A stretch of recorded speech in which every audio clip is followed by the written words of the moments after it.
नमस्कार दोस्तों, आप सभी का अपने YouTube channel simple way study पर स्वागत है। दोस्तों, एक नई वीडियो की शुरुआत करते हैं और इस वीडियो में हम मार्च 2024 की इकोनॉमी से संबंधित जो भी करंट अफेयर्स हमारे बने थे तो उन सभी प्रश्नों को देखेंगे। ठीक है। और ये हमारा रिवीजन वीडियो है। अगर आपको डिटेल में पढ़ना है तो आप हमारे डेली करंट अफेयर्स की वीडियो से जुड़ करके करंट अफेयर्स को डिटेल में पढ़ सकते हैं। तो चलिए वीडियो की शुरुआत करते हैं। तो मार्च 2024 के इकोनॉमी करंट रिवीजन को देखते हैं। तो सबसे पहला प्रश्न है, 2023-24 में भारत का कौन सा बंदरगाह सबसे अधिक कार्गो हैंडलिंग बंदरगाह के रूप में उभरा है? तो ये पारादीप बंदरगाह उभरा है। पारादीप बंदरगाह ओडिशा ने 2023-24 में भारत के शीर्ष कार्गो हैंडलिंग प्रमुख बंदरगाह के रूप में दीनदयाल बंदरगाह कांडला को पीछे छोड़ दिया है और जो पारादीप का बंदरगाह है वो इसमें शीर्ष पर आ गया है। पारादीप बंदरगाह टैरिफ मामलों में सबसे सस्ता बंदरगाह भी है। अप्रैल 2024 में जारी आंकड़ों में वित्त मंत्रालय के अनुसार फाइनेंशियल ईयर 23-24 में कुल सकल जीएसटी संग्रह कितना था? तो कुल जीएसटी संग्रह था 20.18 लाख करोड़ रुपए। वित्त मंत्रालय ने 1 अप्रैल 2024 को मार्च 2024 तक के वस्तु एवं सेवा कर संग्रह के आंकड़े जारी किए। जीएसटी संग्रह में मार्च 2024 के दौरान 11.5% की वृद्धि दर्ज की गई और ये 1.78 लाख करोड़ रुपए जीएसटी का संग्रह रहा। और जबकि वित्तीय वर्ष 2023-24 में संग्रह की बात करें तो फाइनेंशियल ईयर 23-24 में जीएसटी संग्रह जो कुल संग्रह था वो फाइनल आंकड़े तो 20.18 लाख करोड़ रुपए रहा है। केंद्रीय वाणिज्य मंत्रालय द्वारा जारी आंकड़ों के मुताबिक फरवरी 2024 में कोर इंडस्ट्री इंडेक्स में वृद्धि दर्ज की गई। तो ये 6.7% की वृद्धि दर्ज की गई। केंद्रीय वाणिज्य और उद्योग मंत्रालय द्वारा 28 मार्च 2024 को जारी आंकड़ों के मुताबिक फरवरी 2024 में 8 प्रमुख कोर उद्योगों का सूचकांक जारी किया गया जिसमें 6.7% की वृद्धि दर्ज की गई। ठीक है। जबकि जनवरी 2024 में इसमें 4.1% की वृद्धि दर्ज की गई थी।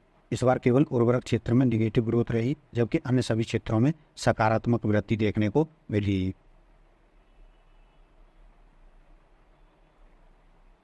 भारतीय रिजर्व बैंक यानी आरबीआई द्वारा जारी आंकड़ों के अनुसार फरवरी 2024 में एफडीआई कितना रहा? तो ये रहा था $3.05 बिलियन। आरबीआई द्वारा जारी नवीनतम आंकड़ों के अनुसार फरवरी 2024 में भारत की बाहरी एफडीआई प्रतिबद्धताएं 7.8% बढ़कर के $3.05 बिलियन पहुंच गई हैं। ठीक है। और ये फरवरी 2023 में कितनी थी? तो $2.82 बिलियन थी। तो इसकी तुलना में 7.8% की इसमें वृद्धि हुई है। और जनवरी 2024 में आंकड़े कितने थे? तो $2.19 बिलियन थे। केंद्रीय प्रत्यक्ष कर बोर्ड यानी सीबीडीटी द्वारा जारी चालू वित्त वर्ष यानी फाइनेंशियल ईयर 24 में प्रत्यक्ष कर संग्रह में कितनी वृद्धि दर्ज की गई? तो इसमें 19.88% की वृद्धि दर्ज की गई। केंद्रीय प्रत्यक्ष कर बोर्ड द्वारा 19 मार्च 2024 को जारी आंकड़ों के अनुसार प्रत्यक्ष टैक्स कलेक्शन में 19.88% की वृद्धि दर्ज की गई और इसके साथ ये 18.90 लाख करोड़ रुपए से ज़्यादा रहा है। ठीक है।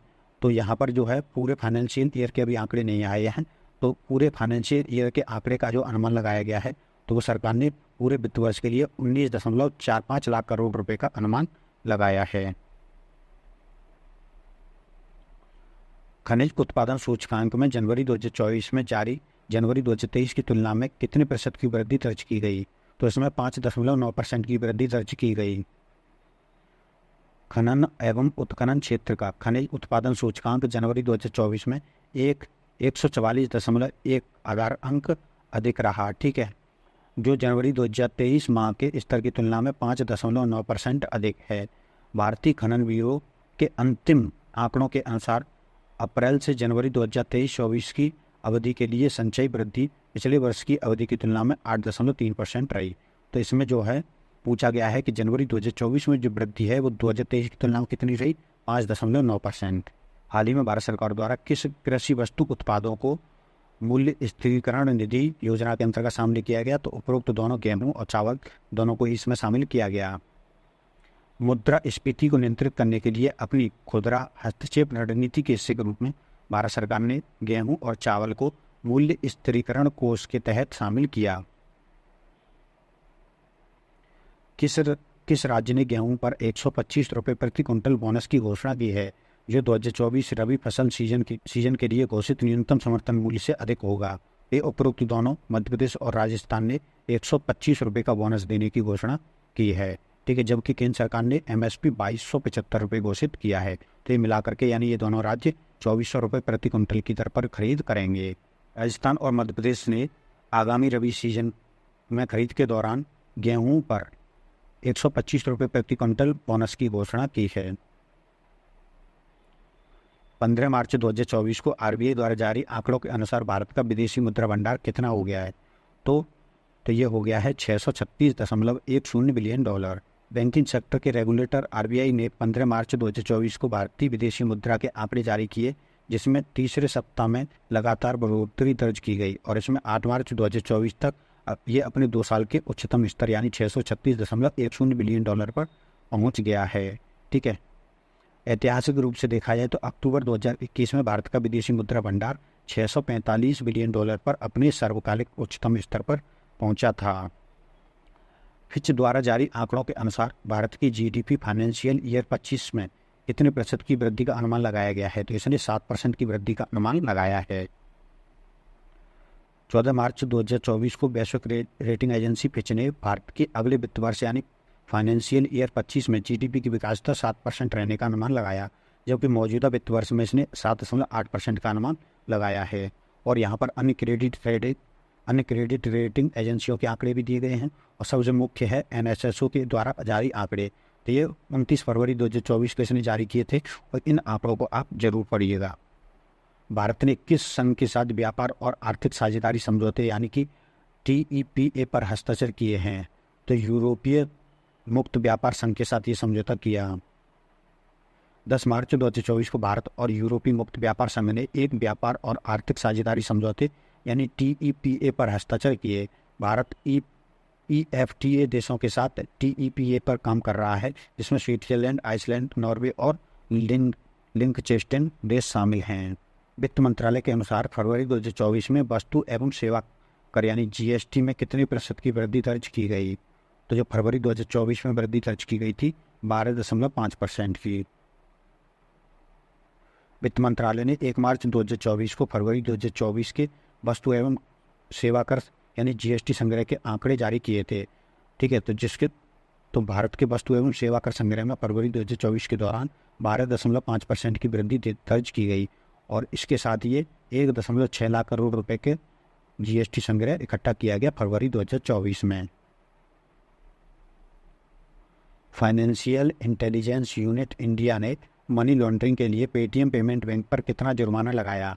तो 5.49 करोड़ रुपए का जुर्माना लगाया। फाइनेंशियल इंटेलिजेंस यूनिट इंडिया ने धन शोधन निवारण अधिनियम यानी PMLA के तहत नियमों के उल्लंघन यानी मनी लॉन्ड्रिंग के लिए पेटीएम पेमेंट बैंक पर 5.49 करोड़ रुपए का जुर्माना लगाया। वित्त मंत्रालय ने कहा कि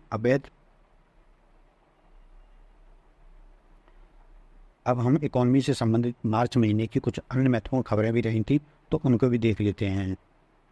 RBI ने AU स्मॉल फाइनेंस बैंक और फिनकेयर स्मॉल फाइनेंस बैंक को ऑल स्टॉक मर्जर की मंजूरी दे दी थी। ये ज़्यादा इंपॉर्टेंट खबरें नहीं हैं, ठीक है, तो एक बार सिंपली बस नज़र डालते जाइए और आगे बढ़ते जाइए। UBS ने वैश्विक और स्थानीय कारकों का हवाला देते हुए अनुमान लगाया है कि वित्त वर्ष 2025 और 2026 में भारत की वास्तविक GDP वृद्धि दर तो जो 25 में है वो 7% और 2026 में 6.8% रहेगी। भारत सरकार किसानों से सीधे 4 लाख टन तुअर दाल और 2 लाख टन मसूर दाल न्यूनतम सुनिश्चित खरीद मूल्य यानी MAPP या गतिशील बफर खरीद मूल्य पर जो भी अधिक हो खरीदने की योजना बना रही है। RBI ने जुलाई 2022 के बाद से 8.7 टन सोना प्राप्त करके अपनी सबसे बड़ी सोने की खरीद की। इससे RBI की सोने की होल्डिंग दिसंबर 2023 में 803.58 टन से बढ़कर के 812.3 टन हो गई हैं, ठीक है। केंद्रीय बैंक के इस कदम का उद्देश्य अपने विदेशी मुद्रा भंडार में विविधता लाना है और विदेशी मुद्रा जोखिम से बचना है। अपनी टैगलाइन अपनी टैगलाइन टेस्ट ऑफ इंडिया के लिए मशहूर प्रतिष्ठित डेयरी ब्रांड अमूल ने पहली बार अमेरिकी बाजार में अपने ताज़ा उत्पाद दूध को लॉन्च किया।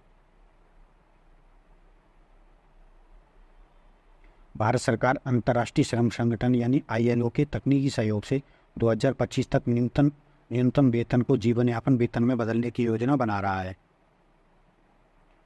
इनोवेटिव पेमेंट और कंसोर्ट सॉफ्टवेयर को भारतीय रिजर्व बैंक ने पेमेंट एग्रीगेटर का लाइसेंस दिया। केंद्र सरकार ने 6 मार्च 2024 को पुनर्पूंजीकरण योजना के हिस्से के रूप में क्षेत्रीय ग्रामीण बैंकों को 6,212.03 करोड़ रुपए आवंटित किए।